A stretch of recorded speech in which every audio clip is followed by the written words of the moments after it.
Good evening, everybody. My name is Susan. I'm going to call the Monroe County Women's Commission meeting to order. The commission serves as an advisory role to assist residents, businesses, and the government of Monroe County in addressing issues of gender equity in all aspects of society. The mission is to advance the status of women in all areas of county life and to champion women's contributions to local culture and society. Do everyone seen the agenda? I think we have everything there. Do I have a motion to approve the agenda? Or Motion to approve. do I have a second? I second. All in favor, say aye. Aye. Aye. Aye. You're green. Did you say aye? No, because I had an. And you want to make an amendment? Yeah. Oh, okay. Well, are we gonna, never mind. No, I don't. I just saw new business. So aye. Okay, perfect. Agenda passes. Everyone has the minutes. Commissioner Williamson printed them all out for us, and we sent them out earlier. So has everybody had a chance to go over? And if so, do I have a motion to approve? Motion to approve. Do I have a second? Second. All in favor, say aye. Aye. Aye. Aye. Minutes approved. Awesome. Welcome. There's one is the minutes and the agenda. Thank you. Welcome. So I did make a change on the commissioner updates and just included Maria and I as giving updates, and then everybody else, because of subcommittees and whatnot, will have things there. And if anybody ever has other things to say, then let me know when I make the agenda so we can get it added. It has been a really, really long time since we've met, or at least it feels like that. I wanted to follow up and say I did go to the International Women's Day event held by the Indiana Commission for Women. It was lovely. I met a lot of people, which was wonderful. I wish I needed to make business cards for myself, because when I got there, I realized that that's what I needed, because everyone's like, do you have contact information? I was like, no, I don't. But that's where I met our speaker tonight that's going to be joining us via Zoom in a little bit. And then a whole bunch of other people, met other people that are really interested in other women on the state commission, and et cetera, et cetera. So overall, it was really interesting, and I got to meet a lot of people. And I got to meet Jordan, which was wonderful, because I'd never met her in person. The ACLU, we finally met. I met with Caitlin the other day. I think she was, I took my notes, not really. She just wanted to introduce herself. She was just trying to get to know everybody on all the women's related boards and commissions in the state or whatever, just to let them know that the ACLU is here for us. She wanted to make sure what information she could provide for us. She's going to send me legislative updates so we could talk about those if we need to. And she would, be happy to come talk for, share with us at some point or whatever. So it was great. The other person that I was supposed to meet with, Hold on. Can you tell me Caitlin's? Caitlin Teague. Teague and her title. I don't know. Okay. Not off the top of my head. The other person that was supposed to Zoom with us had a meeting with the White House, so she didn't make it, which sounds nice. Did you have a question? Oh, you looked like you had a question. Okay, but just so we know, that's another option for support and stuff. Also, that I found out recently about the Sojourn House, which I don't know if you guys know what that is. It's going to be based in Steinsville. They are doing, because it's Sexual Assault Awareness Month, which we'll talk about in a second. So and I knew we didn't have a speaker, so I was just kind of looking for things that might be interesting to have topical to come speak. And I know Middle Way gets tapped a lot, and they're going to come speak it now, so I thought we'd do something else. So I reached out to them to see if they could. they're having their gala tomorrow, so they were like, we're kind of busy, but anytime we will happily come and would love to tell about what they do. But they do human trafficking and sexual assault stuff, so it's kind of like a middle way house, but out in the county. I don't know what they do, they're new. It's actually primarily for human trafficking. It is and primarily human supposedly they have a list of people that are ready to move into that program when they are able to open. So hopefully this fundraiser coming up tomorrow will help them do that. Great. Do we have details on their fundraiser? What? Do we have any details on their fundraiser? Where, when, how? It's tomorrow at Sherwood Oaks Church at 6 o'clock.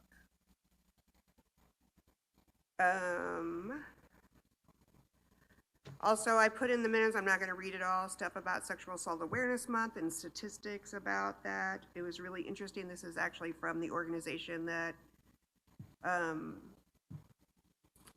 don't know, supports SAM or however we want to call it, but it was really interesting if you read the statistics, which that way you can copy and paste it in the minutes, I guess, that it is not just a women's issue, it's a racial issue, which is what they talk about in here too.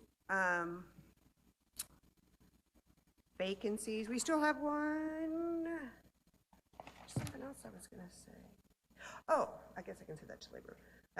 We still have a vacancy. I talked to Commissioner Thomas today to see where we were on that. I've also been recruiting someone else for the seat in case, who is would provide a different age range than the rest of us, so I would be interested in her too.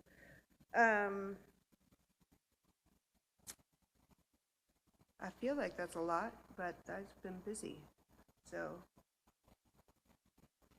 Is that it? Yeah, that's it for me. Okay, the luncheon, Middle Way House's luncheon is on the agenda. I'm not sure why. But we did, so I'm the development director for Middle Way House, if we didn't know that. And we did have our annual spring luncheon, and I do thank Commissioner Williamson and Commissioner Hingle for attending and representing Monroe County Women's Commission. And now, I split you guys up. I also wanted just to remind everyone that the city elections are happening right now, and the primary is on the 2nd of May, but early voting is open. And even if you're in the county, you can, definitely talk to people about who you like for mayor and the city council and such. Also remember, because a 70-some-year-old person did not know this, so remember, even if you do not identify as a Democrat, you can still vote. People don't know that, I feel like. Yeah. Yeah. You don't have to be registered with one party to vote for that party in a primary? Is that what you're saying? Correct. Okay. Right, is that what?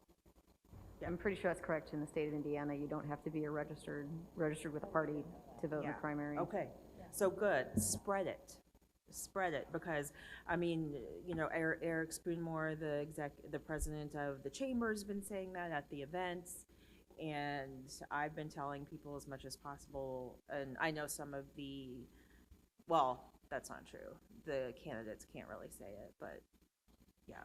So encourage everyone in the city to vote. And just use all the resources on the internets to find out about the candidates. I think my favorite is the League of Women Voters. I'm a big fan of Vote 411, huge fan of Vote 411. But vote411.org. It's run by the League of Women Voters. They have amazing stuff.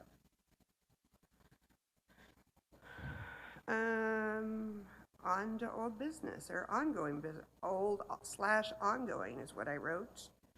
I know we have, I don't know if I missed some. I was kind of absent for quite a couple weeks, but, I know you were at yesterday's meeting. Were you there for us, or were you just there?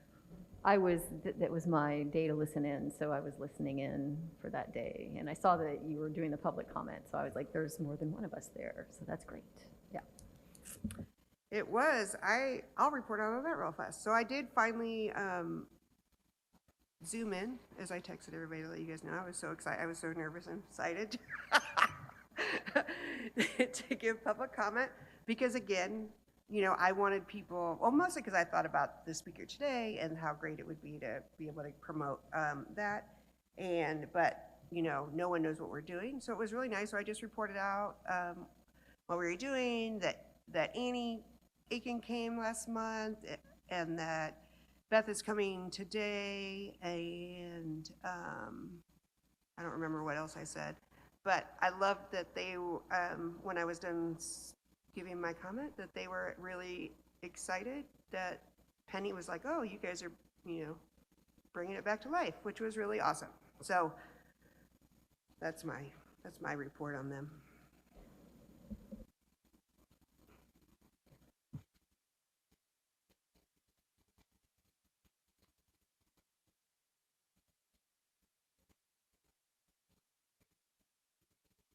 Does anybody else that's attended a county commissioners meeting have anything that they would like to report? And this, I think, is going to potentially connect up with CJRC reporting.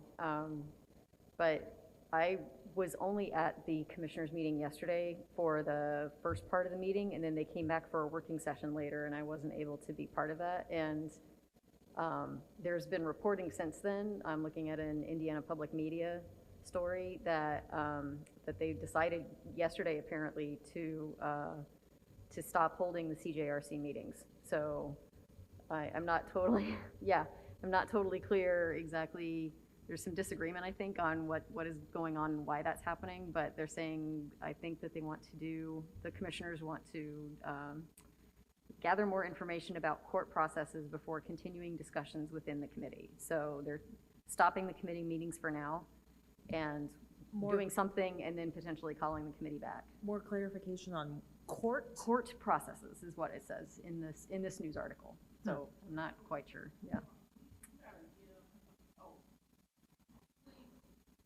When you kind of talk louder, because it's a fan on this side, the only way I know what you're saying is I got to read the screen. Oh, I'm sorry. Yeah, I can't understand what y'all saying. Okay, so, yeah, so the commissioners meeting yesterday, I think this was part of what happened at the working session yesterday, is the commissioners decided to stop the CJRC meetings, the Community Justice Resource Committee meetings for now. And this news article from Indiana Public Media saying that they're wanting to gather more information about court processes before continuing discussions within the committee. So I'm not exactly sure. There's a lot more here, and I think there's maybe some disagreements about what needs to happen or what the commissioners are trying to find out, but apparently they're stopping the committee for now and potentially will call the committee back later, but I don't know. So that's the CJRC update in the very end of it, I guess. So there was a meeting on Monday that I was not able to go to, but Maria, you were able to be at the CJRC meeting on Monday? Actually, I was not able to be there, but I did pull a write-up about it, and basically the meeting was about the developer that the commissioners chose. DLZ was there to give their report or whatnot, what they were, their plans. However, there's a lot of controversy over this because the RFP that went out, one, is not public, and two, the committee was not able to see the other respondents to the RFP. So it was unclear on why DLZ specifically was chosen. There's some questions about, transparency of budget and things like that. So, and it said that CJRC members remain frustrated by the lack of progress by the committee, that therefore probably that's why that's not going to have the committee anymore. And just of note, there were no city representatives appointed to that committee anyway, so it was very county heavy. So we'll have to see what goes on after that.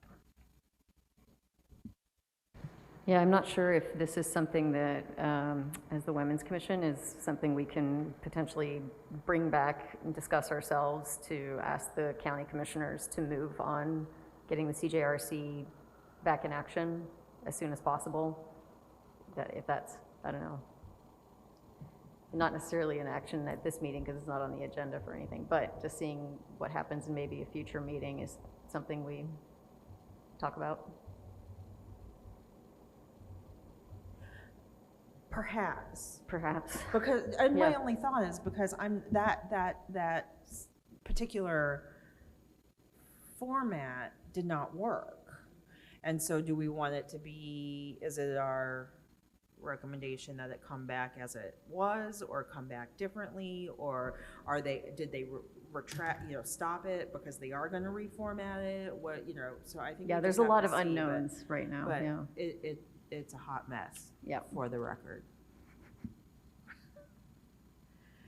Does anybody else have any notes that they'd like to comment about the attending a commissioners meeting? Has anyone attended a county council meeting? I was going to, and I don't know, and I really wanted to go because I wanted to report out to them as well, but they only meet once a month really, and I have tried going to, I signed up for some meetings, but they ended up being working sessions. And so I kind of get lost in the working sessions for the county council. There's a lot of like monetary approval, budget stuff. And so I don't know if I'm going to the right meetings. Well, they have one meeting and then they have one working session meeting. I think their working session meeting is late in the month and the real one, I don't know. The other one is in the middle of the month. And the original sign up genius that I sent, that we were all gonna sign up, was incorrect. The dates were incorrect, they were of the working sessions. So you probably have those on your calendar, and then Commissioner Hingle, and I think you as well, let me know, like, these aren't the right. And so then I sent out a new one and changed, or I didn't send out a new one, but I changed the dates in the sign up genius. So now that it's all correct. Yeah, so it's probably not right on your calendar if you're just, go check that sign up. Can you Genius send app. that link back out? Yep, sure. Thank you. Oh, yeah, as well as the one for Please. sign-up meeting. Says, I can't find that one. I'll send all my sign up geniuses back around. You're the best. They For the are a record. pain. I'll do it again. BCSW stands for Bloomington Commission for the Status of Women, as some of us didn't know. Maria. So, I'm just kidding. The last meeting was during something that I was tabling for, the Democratic Party. Anyway, for one of their whatever. And so I was kind of watching it on my phone, but I know Nikki attended, and I wanted to see if Commissioner Williamson would like to share what she learned from them. I sure do. So I don't know. I was a little bit lost in the weeds because I was at work trying to tune in as well, so I couldn't give it my full attention. But I didn't really know what they were talking about. But what I did come away with was this. They are going to do something this summer, and they wondered because they saw my name, and I had changed my Zoom name to Monroe County Women Commissioner, wondered if Commissioner Williamson thought that we might want to partner with them to do some kind of event over the summer. And I said, yes, please. So I spoke for us and said, I'm sure we would be interested in doing something this summer. So one of the things, That was my takeaway. One of the parts that I got from that was, what did we go to? The Women's History, where were you at too? The Women's History Luncheon? Yes. So I met a lot of people during that luncheon. I went up and introduced myself to all the people that I could find on the Status of Women Commission, and was telling them about how excited I was because we were moving our meetings back off their meeting so we could actually come to their meeting. So I know they kind of addressed that in their meeting too, was because they're looking into moving their date And I was like, not the third Thursday. Please don't move it to the. And So they were- asked for clarification on that, so they're all up to date on that, because Yeah. I spoke about it. Okay, goody. Do we have a sign-up genius for that? No. I was originally, Always gonna like go? last year was like Nichelle asked for a liaison and it was me Oh, originally, but I mean, I am happy. I mean, I would like to always probably go and I'll probably would like to start going in person with them. But I'm happy to, it's up to you, whatever you want to do. I'm happy to do a sign up genius, but I will probably always go. So.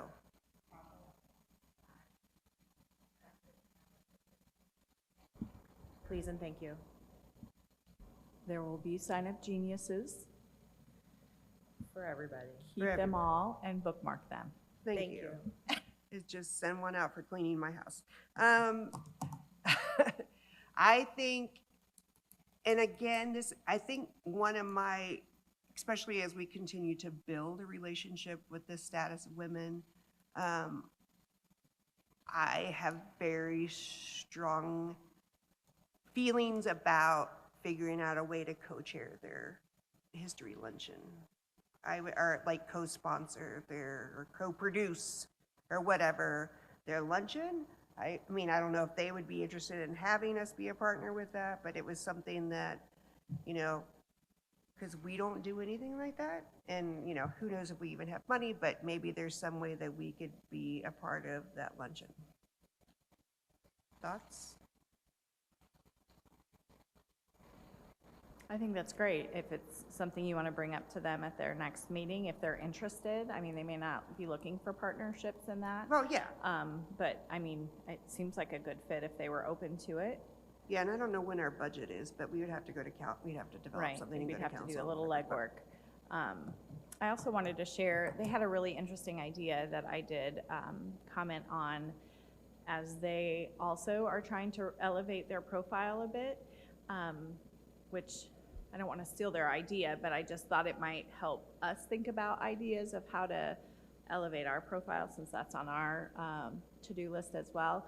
And that was, they were talking about printing out either photographs or like a timeline in kind of board form, and then taking them when they go on events and stuff like that, where you can kind of see the timeline of their commission through the years and like what they've done through the years. I thought that was brilliant. And so I thought maybe that might just spur some creativity in us to think about how we might have some kind of visual representation or something that's mobile that we can, when we go to events. Can we first start with a name tag? Yeah, that's what I was, Still waiting on that name tag, Susan. yeah, I was gonna bring that up, the name tags, oh, sorry. Ooh. Yeah, I'm loud. So I was gonna bring up the name tags. Did we find out if we can just make our own name tags, or? I probably didn't remind you. I mean, I've been out of the country for a while, so it's okay. We can work on it. Okay. And then we can print them, like I can get them laser cut and we can get them nice for us. But I was on that too. Remember in our working group, or I wanna call it the right thing, when we're brainstorm our work session, we're talking about that trifold board. Well, we had saw the trifold board that they done in the past. That's maybe something we can do, and we can put it on a plotter, like we can print it out and make it all nice. So that's something we can have on one of those flaps, is like the timeline of the commission. So we can work on that too. Yeah. Well, I do definitely think, well, we can talk about that. I'll finish this one. Okay, that's moving. I'm getting ahead of myself. Yeah. So you're gonna find out about the name tags? Yes, I wrote myself a note again. Okay, so we'll Sorry. start with name tags, and then we'll go with us a trifold board, start creating it. I can sketch something out in the next 2 weeks, though, after school is out. I Oh, think yeah. what we need to do is just ask the commissioners for funds Yes. to make name badges Mm-hmm. and to get whatever we need, Yeah. business cards. Mhm. Angie, maybe ask Angie or Dina. Okay. Like, how can we get on the agenda? Because that's what they always go over the budgetary things in their meetings. Well, next week you guys could bring it up in person too. To Angie. Yeah, but I mean, just to go through, oh, sure, yeah. Oh, yeah, we have Yeah. the meeting. Yeah. Okay. Yeah. Okay, so Um, that's a segue. So let's segue into Girls Coding Camp Subcommittee. So finally, I reached out to Molly and Angie about MOUs, et cetera, et cetera. And we set up a meeting for April 25th at 11. You guys are coming here. You two are, for sure, confirmed. Julie possibly. Yeah, this is going to be in person. That's, okay, yeah, I don't know that I'm scheduled to work, so I don't know that I'll be able to make it at 11 on Tuesday, so. I was open to both. Molly just suggested wanted it in person, so, Yeah, I think it'll be better to be in person. yeah. probably. And we can, If We can Zoom you in, I'm sure. that's, if you can Zoom me That's in, what I was I gonna can say. try doing that. I've got a meeting that's scheduled, but I'm hoping potentially that it will be canceled. So if I can have a Okay. canceled meeting, then I can Zoom in, and potentially, Or depending on how the morning FaceTime you goes, or I can maybe something. get in here, but it's, yeah, I'm kind of iffy, so we'll have Okay, to see. okay. and if not, we can take minutes. You'll still be included in the subcommittee. Okay, We won't exclude you. Absolutely. thank you. This meeting, though, it's to talk about the MOU for Yes. Girls Coding Camp, right? Yes. Okay. It's So- actually to talk about the whole project, Yeah. because Yeah, they 'cause weren't they wanted aware more- of it. So, because Oh. we first need to get it approved as a project by the Yes. commissioners. Okay. And so then we can move into MOUs, because if they don't approve the project, then we don't, so we need to talk about, I guess, the history as much as Mhm. we know of that camp, Mhm. how it helps, Mhm. the community, and just, set out our plan. So I'm wondering, well, that's. I April have the- 25th. What'd you say? I was gonna say, I'm wondering if we want to get together before that, but that's Tuesday. Yeah. So, yeah, or maybe we can hop on a Zoom and chat like Friday or in between my dance competition, Saturday or Sunday. I have Beth time. is saying I'm not she can't dancing. get- I'm watching as a mom. Okay, I needed that clarification, because if not, I was gonna be. I That was gonna say, get on where the you gonna be schedule. at? Yeah. Because I'm gonna be there. I was like, yeah. Sorry, I need a time. You guys keep talking. I can do any time in the morning on Friday, morning on Friday, or, right, or, I'm probably, anybody know what the art of living is from 1 to 5 tomorrow? it sounds important. I don't know. I don't know. Oh, that's Friday. Oh, no, that's Monday. That's Matthew McConaughey's thing. Sorry. That's on Monday. So I'm not available Monday at all. Yeah, I'm not available on Monday. So either. tomorrow, do you have time a little bit tomorrow? Yeah, I can have some time tomorrow. It should work. Because tomorrow I can make some time in the morning. What time, when you say in the morning, what time works for you? I get into the office about 8:30. Yeah. Because I mean, if we can make it the first thing, that'd be Yeah. good for me. What Do you time want are to, you do you want to gonna- try, I can be on a Zoom at 8:30. That's cool. 8:30. 9. Is that 9? No, 8:30 is fine. Why'd I'm you in- breathe I'm like in that, the though? office. I just was, let me live. You were just. I was just trying to process it. I got late night tonight. So yeah, 8:30, I'll make it work. We'll hop on a Zoom. Perfect. Let's do 9. 8:30 is fine. Let's do 8:30, because if we could do 8:30 to 9:30, I can have my time in That's between better. before my Okay. class. Okay. I teach 9 to 11:30, but I just need that time afterwards. Early is fine. I need to confirm our Zoom link because she can't get in, Who can't? our speaker.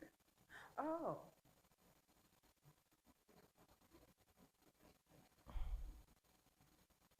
Who's on the Zoom now? Is someone on there? I sent her the minutes Or just tell or the her, agenda. just tell her to go to the website. It's not on the website. Or the Zoom link. Is it on the agenda and the agenda's on the website?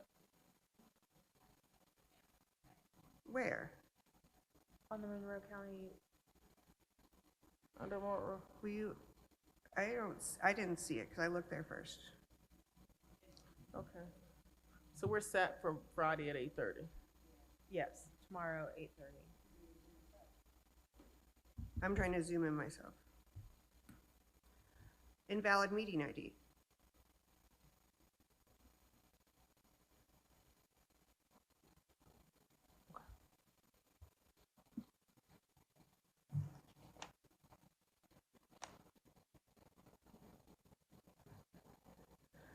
I know. I was seeing if Nikki could find it on the website.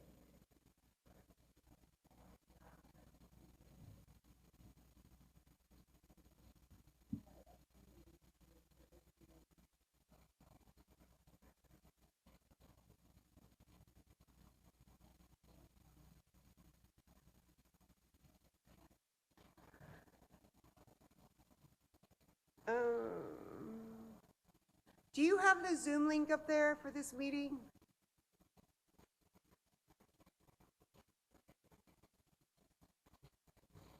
The one I have is incorrect.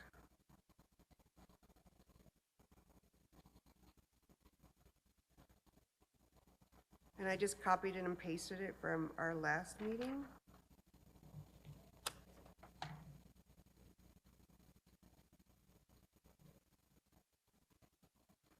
No wonder no one can find us.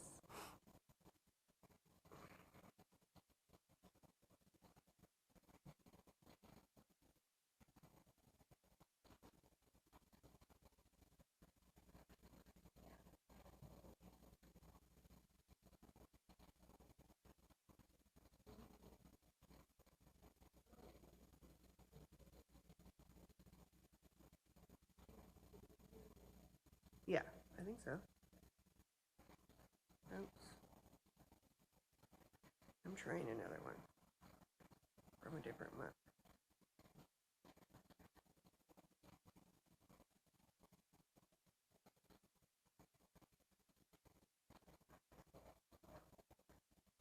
Neither is the one from January.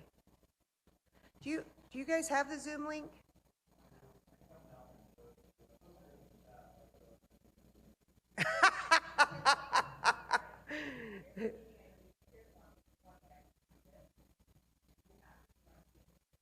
It does it end in 09?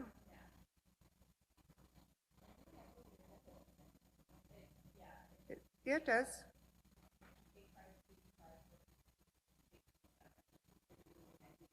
Oh, not meeting ID. I'm sorry. The URL.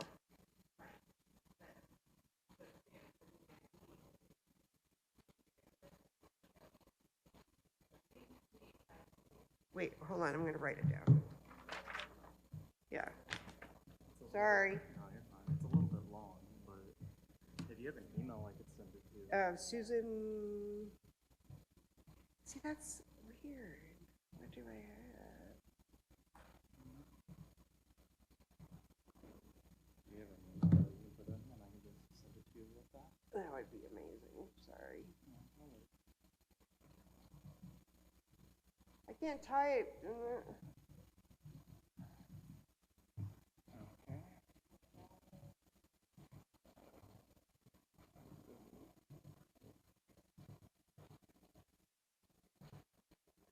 Let me know if you get it.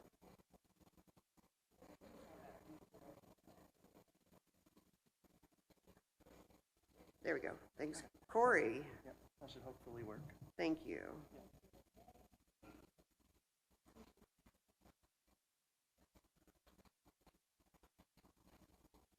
Okay. Hopefully Beth will be here in a second. Okay, perfect. I will double check. Okay, sorry. I have a question. This is what I want to talk about for me is I spoke with Megan Scott at RBBSC or whatever it's called, Richland Beam Blossom School Corporation. There we go.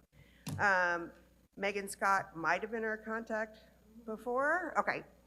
So she contacted me and said, so she's been in contact with somebody else at Luddy. And so I feel like wasn't this one of the reasons there was some confusion to begin with? Like last year of who was in charge of this and that this was our project? Am I remembering that correctly? So Una? So she's been reaching out to Megan to set up girls coding camp.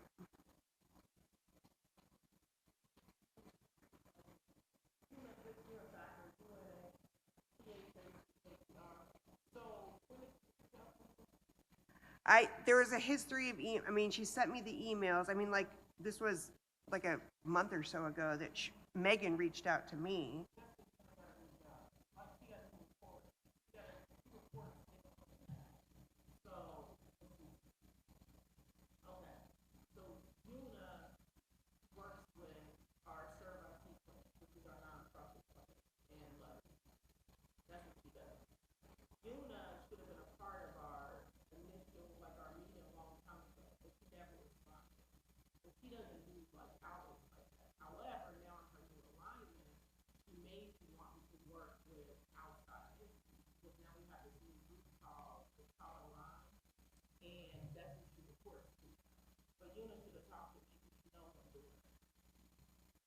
Okay, well, so you can connect with her.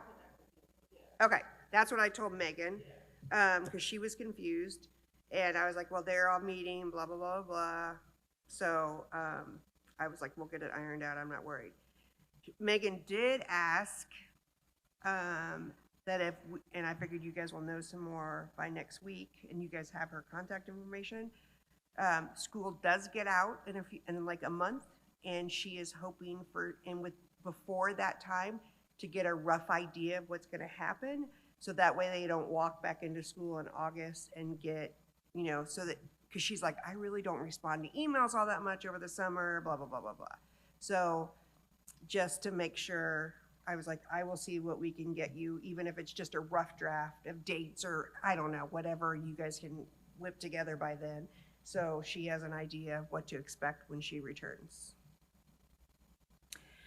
Yeah, we will shoot for that and do the best that we can, but now, it's not in our hands. So once we have this meeting, then we need to go through all the process of, presenting to the commission, getting that approved, then getting the budget approved, coming up with a budget, then getting the budget approved. Right. So it's gonna be a minute. Well, yeah, Or I'm just saying, even like 10. maybe the month, like even saying we're gonna plan on this for September or roughly. If they approve it. Yeah. I mean, we can't make them move faster than,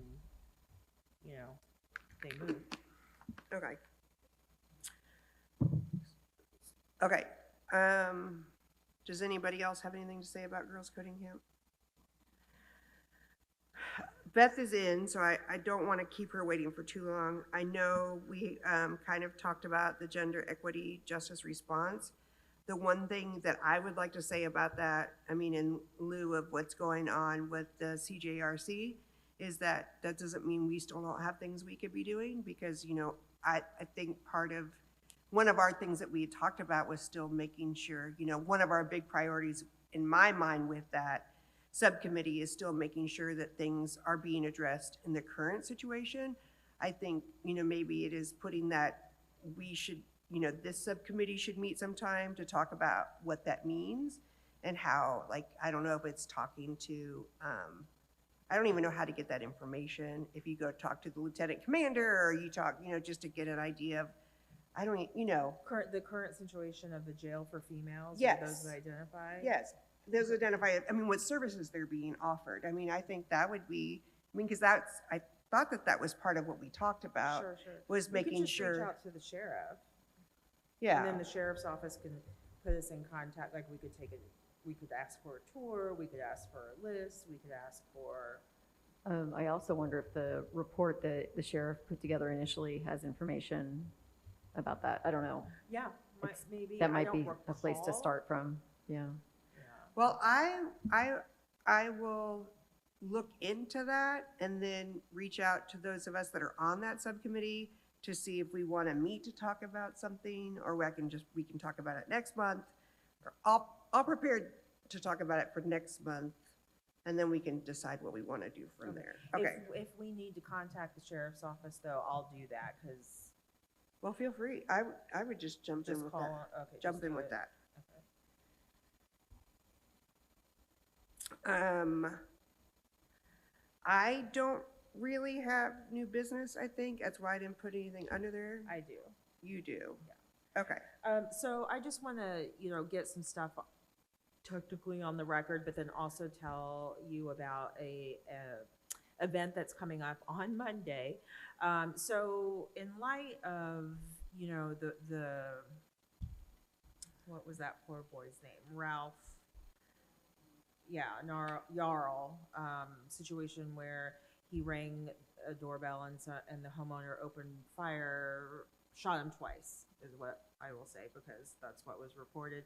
I was really in my feels about that, because I'm like, if we can't knock on each other's door, this is a child, this is ridiculous. And I was in my feels about it for a while, and then I decided, you know what, the thing that we can do here, because it didn't happen here close, is that we can, continue the conversations that we need to have around gun control, around racism, around violence. And so it was a nice segue into, well, I don't know why I said nice segue, because it's not a nice thing at all. But so the Monroe County Domestic Violence Coalition and Middle Way House are putting on the annual, and I wasn't aware of this prior, but the annual Monroe County Domestic Violence Coalition Conference. And what it's not going to be as much of a conference as a conversation. I don't know if anyone's ever attended before. I don't know how well marketed it was, but this is going to be more of a conversation. And so we're going to have tables that will have discussions about specific things, and I'll hand this flyer around with the QR code. And the tables for conversation are harm reduction, disability justice, trans youth rights, reproductive rights and abortion access, anti-Asian violence, and early childhood youth empowerment. So it's going to be a facilitated conversation. Each table has a facilitated conversation. And it's just the beginning. It's just the beginning of a conversations that should continue to happen. And, nothing's going to be solved on Monday by any means, but, we're going to start talking about what's possible. Middle Way House and whom? And the Monroe County Domestic Violence Coalition. Thank you. It is from 9 to 11:30 at St. Mark's United Methodist Church. Nothing to do with the church, they just offer the space. Monday, 9:30.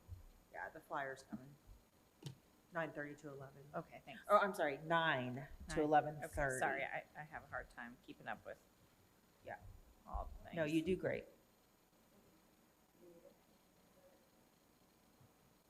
You know what? The QR codes might not work because I'm not a really good, I'm not good with the scissors. Who knew?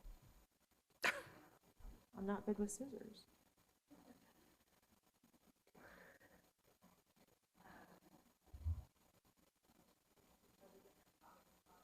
Yes. Yeah, so don't use the QR code. There is a tiny URL on there.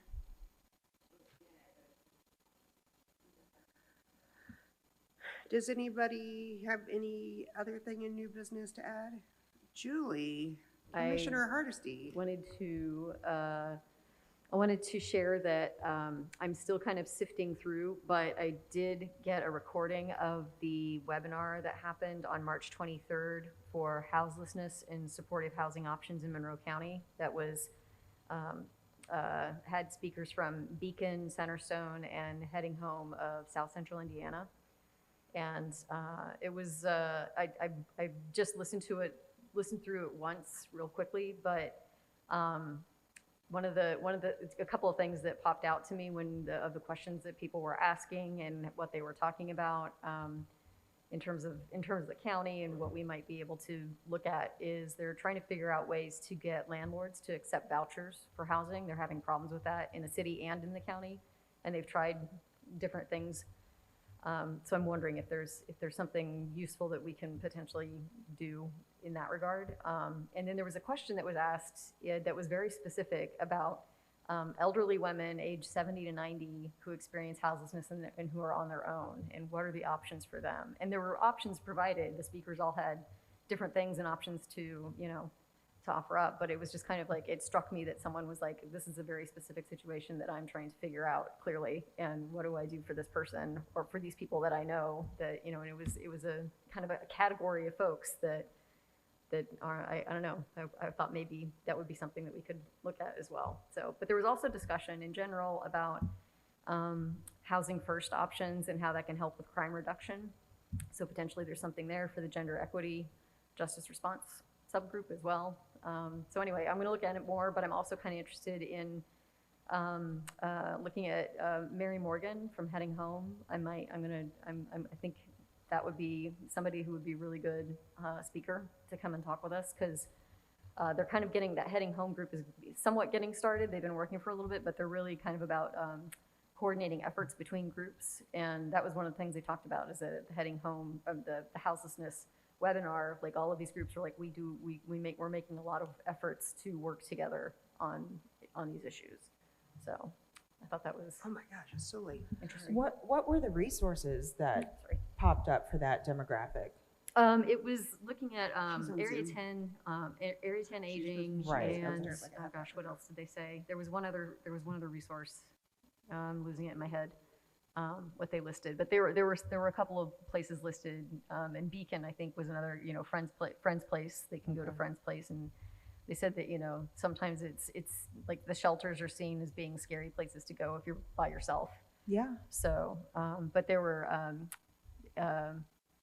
was one other resource that was focused on a community resource that's focused on aging that was also listed, and I can't remember what the name of it was, but it wasn't just Area 10. There was another place. So. Yeah, let's ask Mary Morgan and or Tatiana, and actually Tatiana might be somebody good to ask to recruit for this commission.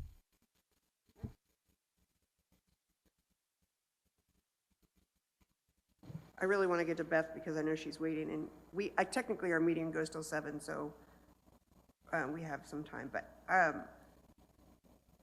did want to ask, and this is me, I guess, too, is reporting out in this meeting who's responsible for stuff next month.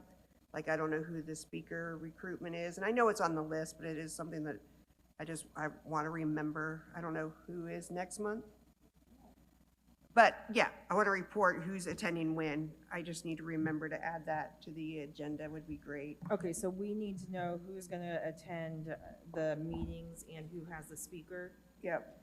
So according to the Sign Up Genius, the only one that was listed is in October, and I think that was yours, Maria. For speaker? Yes. I thought other people had speakers. I didn't see I thought- it in the Sign Up Genius when I looked, when you and I were texting back and forth. Okay.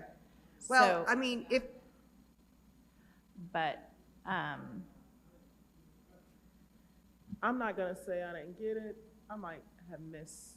it's okay, they're all coming back around, looks like. Okay, Yeah. so do you want me then to ask Mary Morgan to send somebody for next month? Or no? I'm okay It's with fine that. with me. Okay. That sounds good. Okay, I'll Okay. do that. Can I just, this is just a point of comment, next month I won't be here. Okay. So, we'll need the agendas printed, the minutes, the draft minutes sent out. Well, I can send them out, but printed, and we'll need someone to take minutes next month. I'm So- not a good minutes I taker. can- Julie, I can- I'm nominating Oh, you can- Julie. Yeah, okay, Julie. Okay. I can print the agendas and the minutes if we need to. Just telling I you, won't be here. Commissioner so Williamson we will have- not be we in have quorum. here. Well, we have quorum. I won't be here. I'll be out the country. So will I. Again. Tiana and I will be out of the country. Yeah, we only need 4. Yeah, Perfect. we all So- have Okay, to 4. because I could try to find a proxy if I needed. Yeah, no, we only need 4. We're fine. You go out of the country, bro. Yep. You got it. I support I you. can't quit looking at her. So Commissioner Hardesty is gonna be the acting secretary Yes. for May. Aye. Oh. So moved. So moved. Yes. Putting it in, I'm writing it down. Thank you.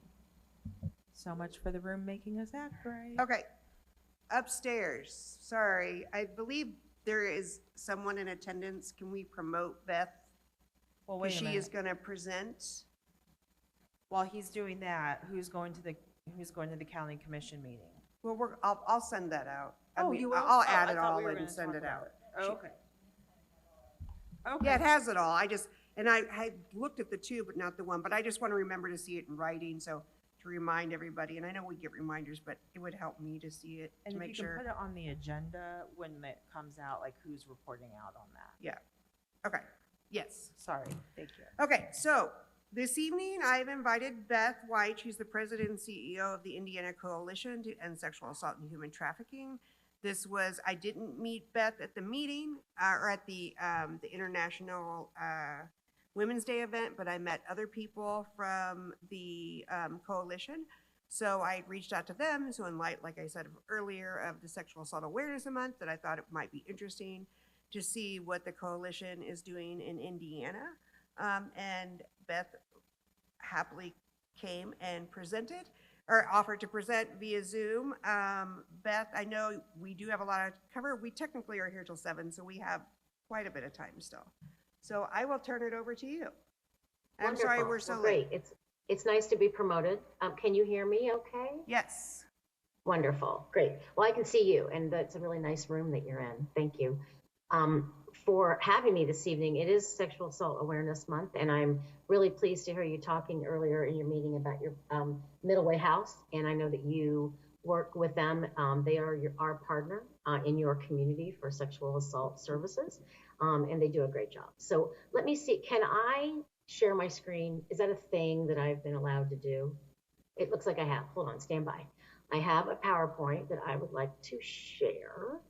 And I think it's there. Do we see my PowerPoint, Yes. ladies? Great. Okay. There it is. Let's see. I don't know what this little person in the orange is. I'm gonna get rid of this person in the orange, maybe. I don't know. Can I get rid of this person? I guess I'm turning on subtitles. I don't mean to do that, but whatever. Okay, so here's my presentation. And I have a lot of slides, but I don't want you to panic because I will go through them rather quickly. If anybody has a question, it would help me if you could please raise your hand in the, or I guess you can't. Do you know how to do that when you're live and not on Zoom? Yeah. Well, I don't yeah. know.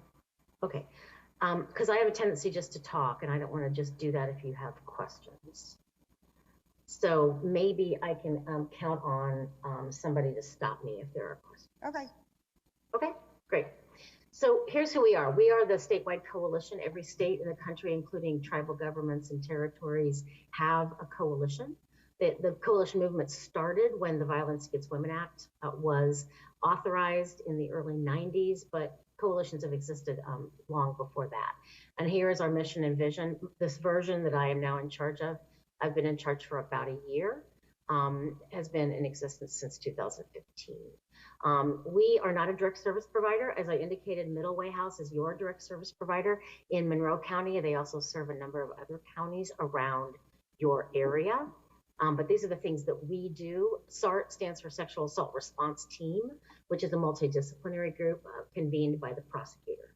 And I can report to you that your prosecutor in Monroe County does convene a SART. They're required by statute to do it, but as I'm sure you ladies could figure out, it's a mixed bag around the state. We have about 55 active SARTs. I wish we had 92, but we don't. That's one of the things that we're working on. Rape crisis centers are these service providers that I talked about. As I said, Middle Way House is yours. There are currently 15 around the state, and one of our goals is service expansion. We're also working with human trafficking. That's what HT means. And the IPATH Task Force is a group of statewide officials who work on human trafficking. We do prevention, we do advocacy, and then we advocate through public policy arenas, including the legislature, on behalf of survivors and those who serve them. So just real quick, I'm a daughter of Monroe County, grew up in Bloomington. Mom and dad have lived in Bloomington for a long time. Their dad has passed away, and he was a professor at IU, but we are still property owners in Monroe County, and mom is still, will never leave Bloomington. We have tried for years to get her to move up here where her grandchildren are located, and she won't have it. So I don't know what it is about Bloomington, but it's holding her. So this is a little bit about me. I've been a lawyer a long time, and I'm really excited to be doing the work I'm doing now. So a couple of things about words and phrasing as we reflect on sexual violence. So sexual assault and rape are two words that we sometimes use interchangeably, but rape is only one kind of form of sexual assault. And sexual violence is an umbrella term that we really use in the movement to really reflect a lot more than just rape. Of course, child molesting, stalking is considered sexual violence. There are other versions too, but we use sexual violence as the overarching term. Victim and survivor are two words that I tend to use interchangeably, but survivor is a more trauma-informed word to use, because when a person has been the victim of sexual violence, we don't like to allow the term victim to define them. And so it is much more healing and empowering to say that folks are now survivors of sexual violence, and that they are reclaiming the power and control that's been taken from them. So I will use some of these terms, and I just wanted to clarify what I mean by those. Gender specificity is another thing that I personally struggle with. We often talk about sexual violence in terms of the victim she and the perpetrator he, but we know that that is, first of all, not inclusive language, and second of all, anyone is at risk for sexual violence: men, women, folks who are transgender, non-binary. And so we have to be, and I really say this to myself, sensitive to what that means. I think I spelled socio incorrectly, so I just noticed that, sorry. The other thing about sexual violence is it really is unfortunately an equal opportunity offense. Anyone can be a perpetrator, and anyone can be a victim and then survivor. So those are just some other reminders for me and others about the language. Does anybody have any questions about any of that? We're all shaking our heads. Okay, great. So I'm going to jet through a couple of other things to get to the really what I consider to be the most interesting part, which is why people don't report. So rape is the most commonly discussed kind of sexual violence. Here's the statutory definition of rape. In 2022, we actually had a great success in our legislative environment in Indiana, where we expanded the definition. It used to be true that a person had to resist and that there had to be force or the threat of force. And what we've now included is this number 4, which is the person uses physical, verbal, or other means to indicate a lack of consent. So in other words, if someone is trying to put their clothes back on, or someone is physically trying to get up off the bed, or using gestures or other words to say, no, I don't want this. It used to be true that if they weren't injured or they weren't under the threat of force, that it wasn't rape. And as you can imagine, that was a terrible limiting definition. So we've added number 4 as of last year. It was a huge victory in a legislative environment that doesn't see a lot of progressive victories. So I wanted to call your attention to that. We talk a lot in the general populace about different kinds of rape. So things like stranger rape, which is something that people consider like a hierarchy, like that's real rape when you don't know the person. And I often sort of use this concept of the perfect victim.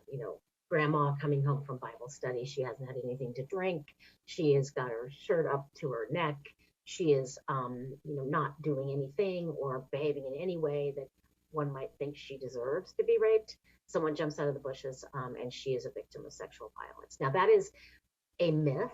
The overarching majority of people who are the victim of sexual violence know their perpetrators, have some sort of relationship with their perpetrator, potentially a romantic relationship that predeceases the activity. So we use these terms to try to make a hierarchy. And what I really want to point out is how those hierarchies are both dangerous and not fair to victims and survivors. So date or acquaintance rape, we sometimes say, well, it was just date rape, not that big a deal, right? Not something that's as serious. Well, 85% or more that we know is really someone that the person knows.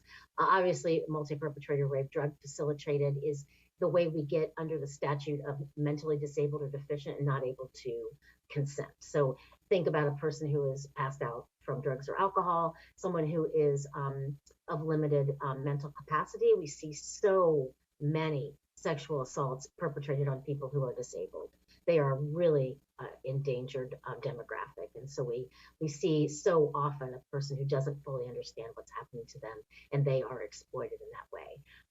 And rape is rape. Any gender, any socioeconomic group can be a victim.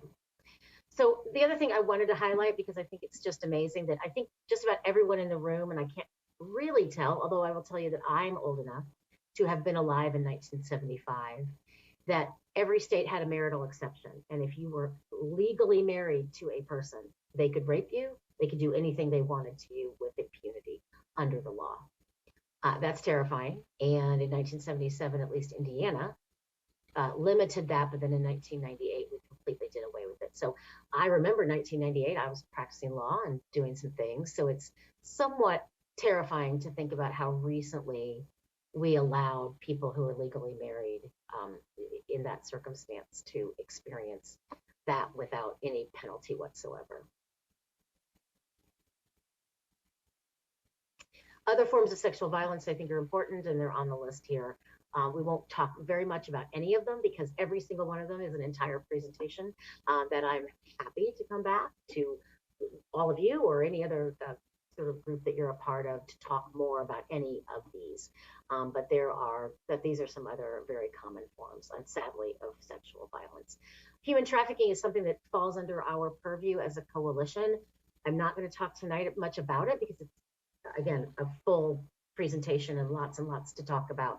But there are two forms, essentially: labor trafficking, which is the theft of wages or other compensation. Most people think this occurs to folks who are undocumented as far as an immigrant status, but it is broader than that. Often people who are vulnerable for other reasons. Sex trafficking is just the concept of forced prostitution in a hierarchy where somebody else is economically benefiting. So those are the federal definitions of trafficking. And as I said, we're not going to spend much time at all here, the Indiana definitions of trafficking. Another thing that happened within the last 10 or so years that I consider somewhat progressive, and I'm a lot in the legislature, and to use the Indiana General Assembly and progressive in the same sentence feels a little strange to me, and maybe to some of you as well. But we did away with juvenile prostitution. So when I was a prosecutor early in the 90s, I actually prosecuted young people, mostly women, who were involved in the sex trade as prostitutes. And that is now recognized as something that someone under the age of 18 is not doing consensually, that they are not doing it voluntarily, that they are clearly being exploited. And so any young person under the age of 18 who is involved in the sex trade is now considered a victim and not a criminal. Now, I would like to live in a world where that is expanded to people over the age of 18. I think it is fair to say that more than just young people involved in the sex trade are being exploited. And there are lots of ways in which those people should be considered victims. They are most often criminalized. And so we are wishing for a world in which we are broadening that particular statutory construct, but we still live in Indiana. So I wouldn't stay at the edge of your seat about that happening anytime soon. Are there any questions about human trafficking before I move on? No. Okay. This is a lot, and obviously I'm happy. I think I already sent the presentation, I believe, to you. So you'll have access to it, and anything else that you want to know, I'm happy to provide. We have a good website. But you've already included some national statistics in your materials, including your agenda. So I wanted to bring us back to Indiana. Indiana, the term we use, the stat we use is 1 in 3. 1 in 3 women will be the victims of sexual violence. That's horrific. And I don't have an explanation as to why it's worse in Indiana than a lot of other places, but it is. Girls in high school, we rank second in the country for those who are raped while in high school. Again, I don't know why. And it's really horrific. So males are at risk as well as females. It's estimated, and this is a really hard number to show, it's kind of like proving the negative, but 85% of sexual assaults are not reported to the authorities. Populations that are at high risk, I mentioned a minute ago, people who are disabled, college students, LGBTQ, young women, period. So these are folks who are in vulnerable populations. So why don't people report? Let's talk about that because it's really important. We hear a lot about a false narrative that women make this up, right? That people make this up, that there is this sense that during the Me Too movement, which now seems a little bit like history. I guess I'm getting old when you think about 3 or 4 years ago as history, but during the Me Too movement, there was a lot of talk about how women are making up these allegations because they want money or because it's fun to be in the public eye in relation to this. And we just really want to politically hurt men. And so we make up these allegations. Well, that the statistics do not bear that out in any meaningful way at all. So the notion that 92 to 98% of reported rapes and sexual violence, they are true.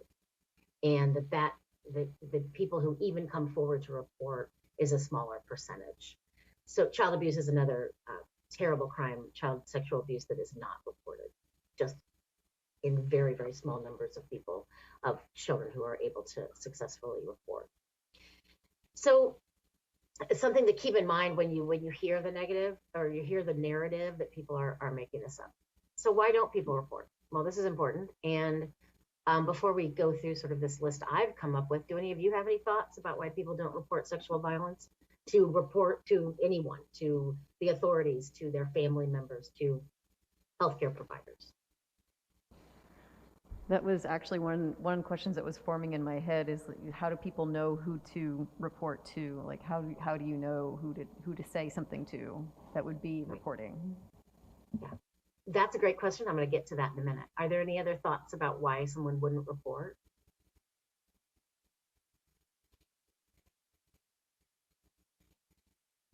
I mean, it says it on the slide. It's the victim blaming. They're afraid that people will blame them. They were intoxicated or under the influence of something. They were where they shouldn't be, or something like that. Right. The shame and blame. I was going to say retaliation. Yes.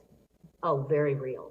Especially when we're considering a hierarchical situation. Think of a boss at work, a coach, and you are a player, someone in a school or academic setting, a church, right? Think of a pastor and a congregant. I mean, these are real, and this is what happens. It is, the only crime I can really think of where we just turn the question immediately on the victim. What were you doing? Where were you? How much were you drinking? What did you say? Where were you? Did you go with him? All of these questions that we immediately say.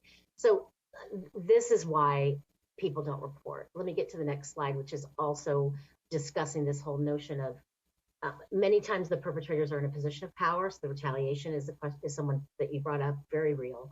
And also they are sometimes people in the community or in a context of a group, say a church, a school, an employment situation where a lot of people know them.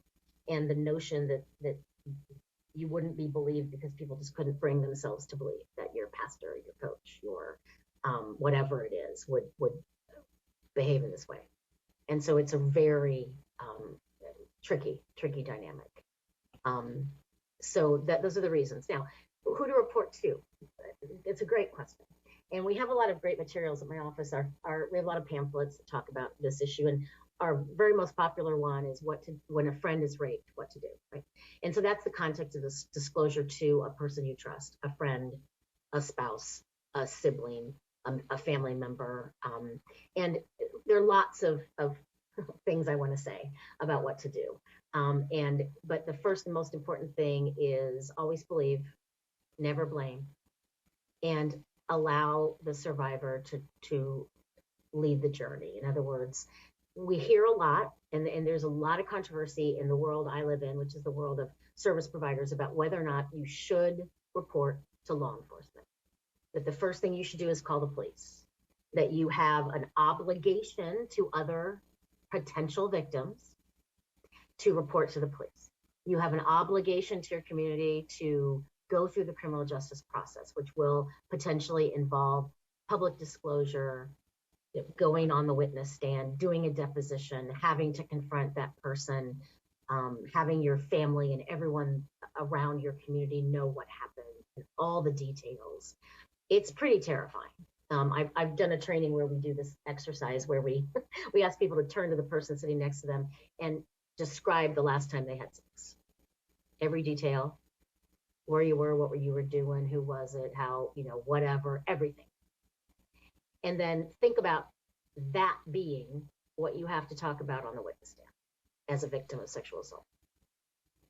I mean, it is just horrific and terrifying. And of course, many, many people do not feel that they want to do it, or that they are emotionally equipped to do it, or that anything will come of it, right? And so I'm not really directly answering the question about who to report to, but I think what's most important is for a survivor to understand kind of what they need, right?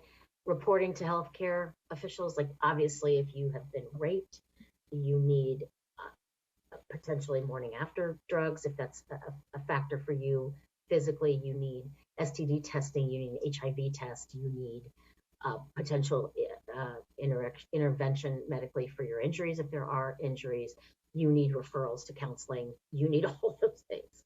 And the good news about our sexual assault service providers, our rape crisis centers, of which Middle Way House is yours, is that our advocates that work there are fully equipped to help.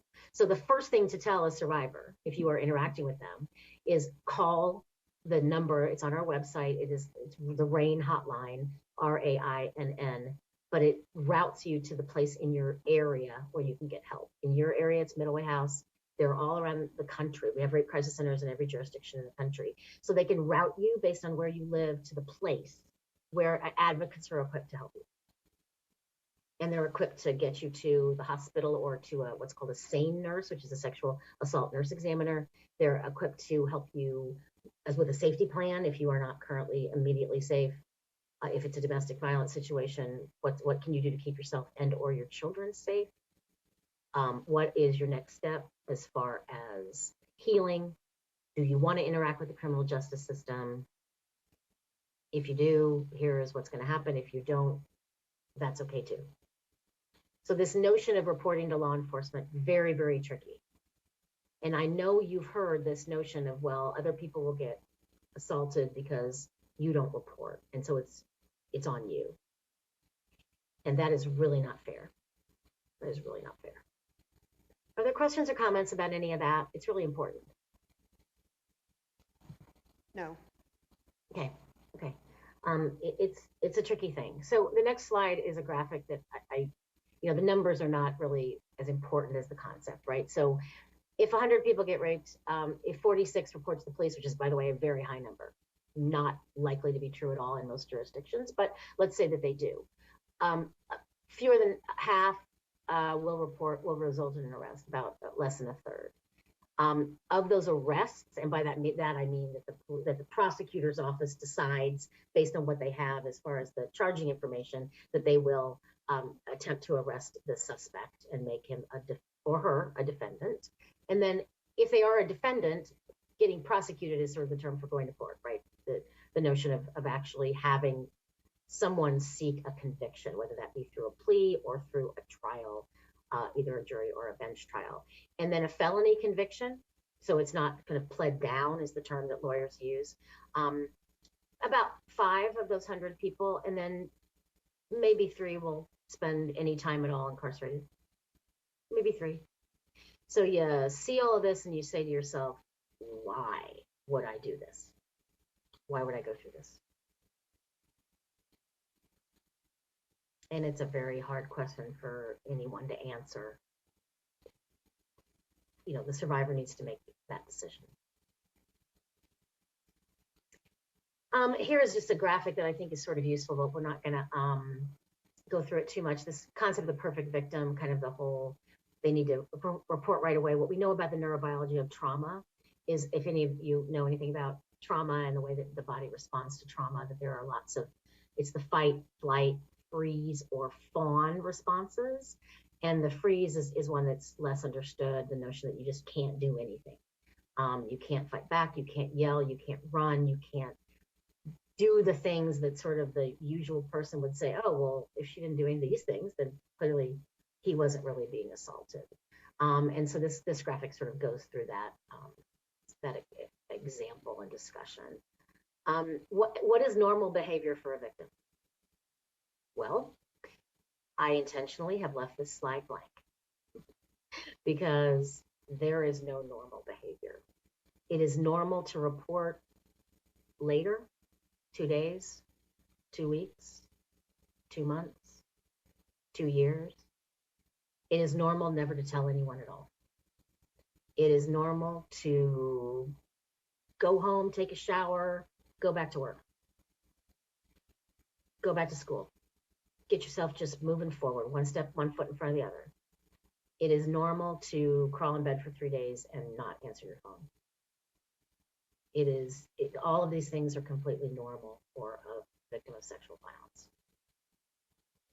So I intentionally leave this slide blank. This is a violence continuum in the wheel of oppression, and it's really gratifying to see in your minutes in particular that you reference the notion of oppression as a concept in society that leads to this kind of behavior, right?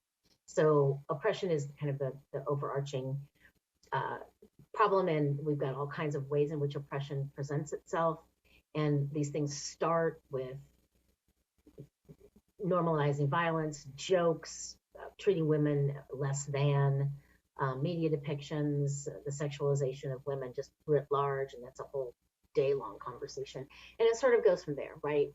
And all of these things, right, are a part of the continuum, and there's no real start or end. It's a broader conversation about how we objectify people who are the other, LGBTQ, disabled, undocumented folks who are vulnerable and not in a position to complain or come forward or go to the police, because why would you go to the police if you're undocumented? All of those things lead to the victimization of people and sexual violence. So what do you do? And these are the last couple slides I have. So again, start by believing, always believe the victim. Never blame a victim, ever. It is the fault of the perpetrator. I have people, including, by the way, my in-laws, who love to say, well, if she just wasn't drunk, or she wasn't walking this way, or she wasn't wearing that clothing. There is never, ever a justification for sexual violence, ever. It is about power and control. It is not about sex. It's not about desire. It's not about he or she was somebody I really was desiring. No, it is about power and control and violence. And a survivor has to reclaim that power and control that's been lost by deciding what happens to them. And it is never, ever okay to say these are the things you should do, that you should forgive this person, that you should try to forget, that you should consider it was your fault, that you should report to the police. None of those things are ever okay. The survivor has to understand the journey. And then we need to change the culture of sexual violence. There are lots of resources, middle ways in your community. Obviously, these are some specific resources in Indiana for folks who are Spanish speaking. So there's a Latino Coalition. This is the RAIN hotline. It's answered 24/7. If you call it, they will route you to a provider in your area who can help you. And that's really important because you want to be somewhere close. And then here are some other resources if you're interested in learning more. And there is my email, and I'm very available, and so is my organization, and our website has some really great additional resources. So let's see, I can't see my calendar. I'm going to stop sharing. There we are. Okay, who has questions for me? I do. Anybody else? Please. So what do you, I mean, obviously education is a big component of the coalition. What are the other kind of services or activities do you guys do? Yeah, so we engage directly with the service providers. We have 15 rape crisis centers, but lots more service providers who don't provide a full complement of the Department of Justice required services. So to be a rape crisis center, you have to have 24-hour response, including hospital response, which is a staffing nightmare for these folks, right? So around the state, we have lots of places who are trying to staff up in order to do that. So we work with them on their service standards. We support them. We advocate for more money, which this year we were successful in the state budget in getting a little bit more. Indiana is one of the few states that doesn't fund in any meaningful way our service providers. No surprise there, right? So we advocate for that. We have curriculum for prevention, and we try really hard to deploy that curriculum. You know, there are only 9 of us on staff, and it's really hard statewide, but we try to share everything that we have, and then we try to raise awareness. You know, we have a great partnership with our college campuses and our Title IX folks around the state. Is, I think most of you probably know, Title IX is much more than, you know, women's sports equity, which we're proud of and happy about. And our own Birch Bayh was the author of Title IX. Some of you may know that. So Indiana is, you know, is responsible in some ways for Title IX, and we're very, you know, gratified that that was true. But Title IX also requires every college and university to investigate, respond to, and deal with sexual violence, harassment, stalking, all of these things. And by the way, most of them don't do a very good job. So I'm just going to say that out loud. If I were in charge of the world, which I'm clearly not, I would do away with that. We have law enforcement officers all around the state who are equipped in a trauma-informed way to investigate these matters. And what happens on the college campuses, and I'm not commenting about IU. If anyone in the room works at IU, and I'm a proud IU graduate, and I love IU, it's a great institution. But they are not equipped to handle these investigations, especially if they're serious conduct. Stalking, maybe harassment, you know, in the workplace context is a little bit different, right? And I mean, I teach at IUPUI, so I have to take this like anti-harassment thing. There's like a little webinar or whatever, and you know, it's a thing. But when people are being raped on college campuses, and by the way, they are in large numbers, the people who work in the Title IX office are not the people who should be interviewing the perpetrator and interviewing the victim and putting a criminal case together. Because what happens is they're not equipped to do that. And then after a period of time, the prosecutor might get involved and say, this investigation has not been handled properly. And what the university wants to do is figure out the status of those people. Do they expel the student? Do they help the victim find a new class schedule? Move out of the dorm? Like, okay. But what's really important here is that we've had a crime occur on the college campus.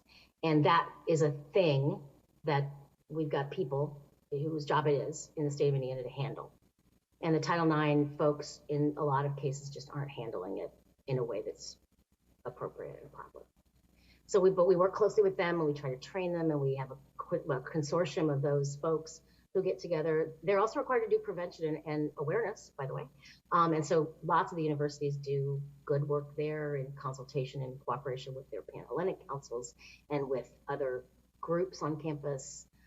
We've been doing a great prevention curriculum focused at men and boys with the IUPUI athletic department. We're really proud of it, and I'm super anxious to get it expanded. It talks about toxic masculinity, talks about relationship dynamic, and you know, how men can be the solution and not the problem. And it's a super great curriculum. And we started with athletes because we just really feel like that's a thing in the culture of our, not just our campuses, but just society writ large. That's a long answer to your short question, but those are some of the other things that we do. No, so I mean, no, that's great. And I think my follow-up, or just my clarification, is that you do a lot of lobbying too, right? Yes. I mean, that's, you're Yes. lobbying educationally for, you know, Right. Amendments to laws or whatever. Okay. Yes, Perfect. I had a Well, very active session, and I was over there with, you know, we partnered with the Prosecuting Attorneys Council, the Public Defenders Council right there. ICADV, which is the Domestic Violence Coalition, is my sister coalition, and they're there as well. Laura Berry is their leader, and, you know, we work together closely. So that's a big piece of what we do, but, you know, it's a tough environment to get progressive, and that's why the victory in the rape definition last year was so significant. because it's just something that we don't see happen in Indiana very often. We were very active in the special session on reproductive rights. It's a sad day. You know, when you interact with legislators and you talk about young victims of sexual assault who don't know what it means to be pregnant, and we talk about a 10-week or a 6-week or what in the world, right? And it's just so discouraging, right? I mean, I understand that abortion is it's a hot button topic. I get it. And I understand that people feel strongly about it. But I don't understand why victims of rape and incest cannot access a full complement of health care, including reproductive care, to help them. I do not understand how cruel it is to look at a survivor of sexual violence and say, you got pregnant, that's on you. And what the CDC is almost fortuitous timing. In June, when the Dobbs decision came down, the CDC issued their most recent report on sexual violence and indicated, as among other things, lots of other stats, 1 in 7 women in the United States who are raped get pregnant. 1 in 7. So if you believe the narrative that hormones or the trauma or whatever keeps that from happening, that is a false narrative. 1 in 7. And the numbers are a lot higher for incest, because of course what we know about incest is it is over time, consistent. Young women are at risk, and most of them don't even understand their menstrual cycles or what that means, or what it feels like to be pregnant, or what's happening to them. And if it's in the context of a family, they aren't safe and they can't disclose, and they go to school and someone notices. My sister is a school nurse. I mean, and sadly, she would tell me the story, right? And the school nurse notices, and this child is 4 months pregnant. And no place in the law can she access a complement of services to help her. No place. And she's 12 or 13. And Thank that you is for it. all of that. I know we're pretty short on time, but it's something that I do want to bring to light that I've personally been thinking about for a while after I was part of a webinar talking about supply and demand, right? So if there's not the demand, for human trafficking, sex trafficking. So what is, I think they were out of different different states, definitely not Indiana. So does Indiana have anything going on as far as legislation or anything about kind of the demand side?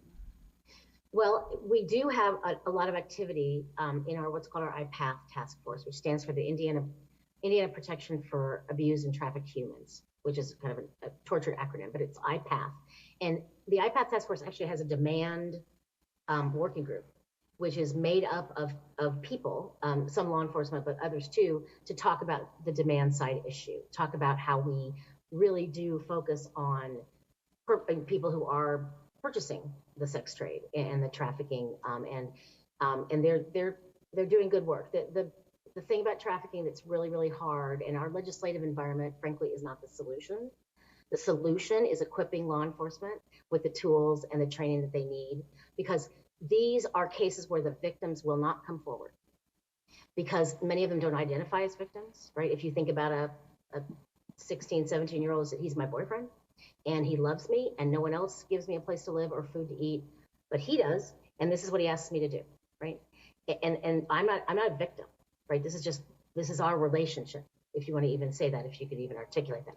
But we know that's trafficking, right? We know that is what is happening in that circumstance. And alcohol, substance abuse, alcohol, other kinds of vulnerabilities come into play. And so prosecuting these cases is really hard. And so equipping law enforcement with the tools to do that. We don't need new law. We need new enforcement. We need more resources for enforcement. We need more training. We need a place for folks to go. We often get calls in the middle of the night from law enforcement around the state. I'm here. I've got a survivor. She has no place to go. She has kids. Her trafficker lives in her home. What can we do? And so this is really hard, and there aren't a lot of good options. Depending on where that survivor that victim is living, it's a really hard problem. And then we have some good service providers who help people get out of that life, but that's a long journey. If you envision a 16, 17-year-old who has been kind of abused like this for years and years and years. That's a complex trauma that has to be undone, and it's really hard. But new law is not the key.